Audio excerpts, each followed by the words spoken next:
Jadi saya betul-betul merasa kehilangan, merasa kosong sekali. Tak lama setelah itu, ayah Hari pun meninggal.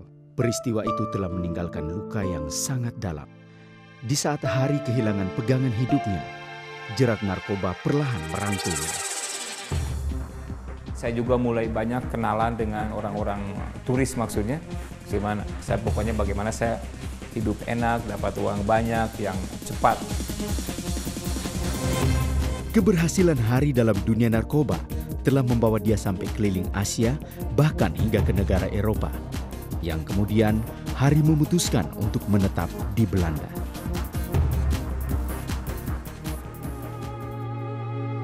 Kehidupan Hari memang semakin baik secara keuangan. Dengan kekayaan yang ia miliki, ia bisa mendapatkan apapun yang dia inginkan. Namun Hari tahu bahwa jauh di lubuk hatinya, Hari belum menemukan sesuatu yang selama ini dicarinya sejak kepergian orang tuanya.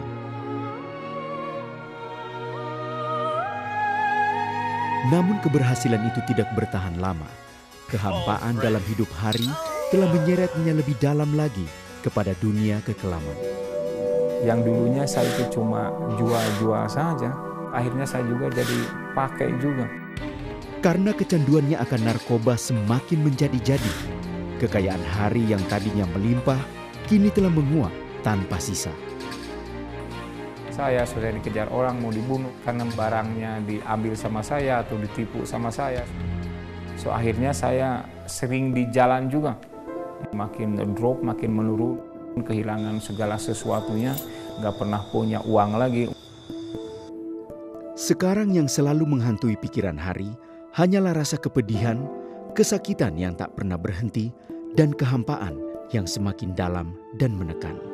Sampai saya duduk di suatu taman, saya bilang, Tuhan, ada enggak? Saya bilang, kalau betul-betul ada Tuhan itu, saya bilang, pokoknya saya tidak mau pakai-pakai lagi. Saya bilang, pokoknya saya ingin berubah.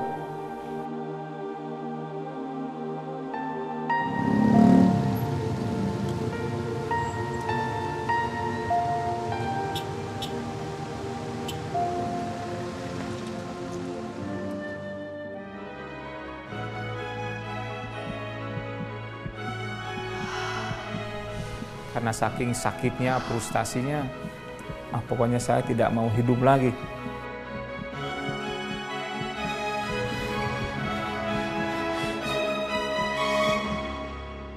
Tapi kadang-kadang di dalam benak saya juga, kadang-kadang saya juga tidak mau juga mati, tapi juga hidup juga, sudah nggak ada artinya, saya sudah semuanya tidak ada. Sampai suatu ketika, Hari ingin menukar harta terakhirnya dengan narkoba. Namun seorang ibu sempat mencegah Hari. Itu dia bilang, jangan, katanya. Saya bisa memberikan yang lebih baik daripada itu, katanya. Tanpa disadari oleh Hari, ibu tersebut membawanya ke sebuah tempat rehabilitasi para pecandu narkoba. Saya pikir, di sini mungkin tempat jual atau tempat pakai narkoba, bagaimana ya. So saya tunggu di sana beberapa saat, tiba-tiba ibu ini datang dengan satu mangkuk sup ya. Dia bilang, saya bisa ngasihkan dengan kamu, katanya, bahwa Yesus mengasihi kamu. Saya bilang, siapa saya dengar itu, saya bilang, lama-lama saya menunggu buat ini, saya bilang. Don't go, Jesus loves you, stay with us. Tindakan kasih yang dilakukan si ibu tersebut tidak menyentuh hati Hari.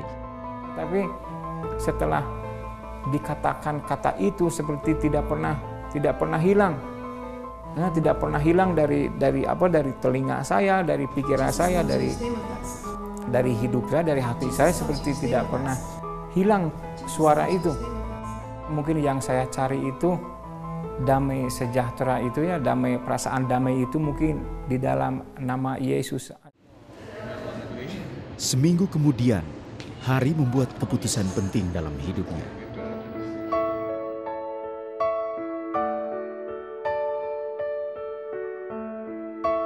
Sejak masuk panti rehabilitasi tersebut, hanya dalam waktu 3 hari, Hari dapat merasakan perubahan yang luar biasa pada tubuhnya. Saya tidak merasa sakit, tidak merasa ngilu-ngilu badan. Hari menyadari bahwa selama di panti, dia selalu didoakan dan mulai dikenalkan mengenai siapa Yesus dan bagaimana Yesus dapat melepaskan dia dari keterikatannya. Terus seperti ada suatu perubahan yang tidak bisa saya gambarkan.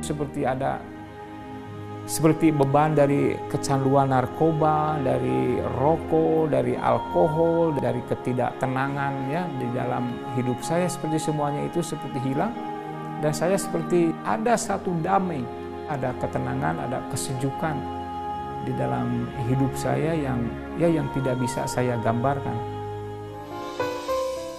Kini telah 10 tahun lebih Hari terus berjalan bersama Tuhan. Berkat Tuhan dalam hidup Hari terus bertambah. Hari mendapatkan seorang istri dan bersama-sama mereka membantu menolong orang-orang yang terlibat di dalam dunia narkoba. Hanya dengan menerima Tuhan Yesus, damai itu buat saya itu menjadi berkat yang paling besar dalam hidup saya.